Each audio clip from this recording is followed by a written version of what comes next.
சாந்தி. அவ்யக்த சமிகை 10 जूलाई 2026. பாபா என்ன சொல்றாருன்னா, विशेष याद की यात्रा को पवरफुल बनाओ, ज्ञान स्वरूप के अनुभवी बनो. விசேஷமாக நினைவு யாத்திரையை நீங்கள் சக்திசாலியானதாக ஆக்குங்கள், அதே நேரத்தில் ஞான ஸ்வரூபத்தின் அனுபவி ஆகுங்கள். என்ன ஞான பாயிண்ட்டு நம்ம கேட்குறோமோ, நான் ஆத்மாங்கிறது எவ்வளோ விஷயம் பாபா சொல்லி கொடுக்குறாரு, அதை வெறும் பாயிண்டாக இல்லாமல் அதை அனுபவம் செய்து அதனுடைய ஸ்வரூபமாக ஆகுங்கள்.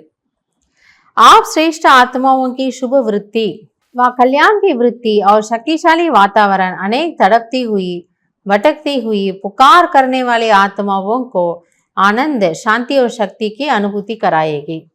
அப்போ பாபா சொல்றாரு, நீங்கள் விசேஷமான ஆத்மாக்கள், பரமாத்மா தெரிஞ்சிருக்கிறீங்க, ஸ்ரீபாபாவோட நீங்கள் இணைந்த ரூபத்தில் இருக்கீங்க. அப்போ உங்ககிட்ட இருந்து கிடைக்கக்கூடிய அந்த சக்தி, அந்த சுகத்தினுடைய வைப்ரேஷன், அந்த ஆனந்தத்தினுடைய வைப்ரேஷன், அந்த நல்ல பாவனை, நல்ல உணர்வுகள், சக்திசாலியான வாத்தாவரன்னா சூழ்நிலை, இதெல்லாம் அது போன்று அலைந்து திரிந்து இருக்கக்கூடிய ஆத்மாக்களுக்கு, துக்கிய ஆத்மாக்களுக்கு ஒரு வழியை காட்டும். அவர்களுக்கும் சுகம், சாந்தி, ஆனந்தத்தை அனுபவம் செய்ய வைக்குமா. ஏன்னா அவங்கக்கிட்ட அது இல்லை, அவங்க பிக்காரி, அதாவது யாசிக்கக்கூடியவர்களாக இருக்கிறாங்க. ஆனால் அவங்கக்கிட்ட அதனுடைய கஜானா பொக்கிஷமே இருக்குது.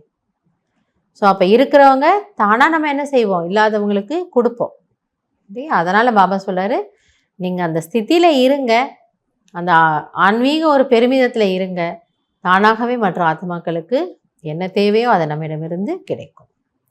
எனவே நான் யார், நான் யாருடையவன் அப்படிங்கிற ஸ்மிருதி நமக்கு 24 மணி நேரமும் இருக்கணும். அதைத்தான் பாபா இன்னைக்கு இஷாரால புரிய வைக்கிறார்.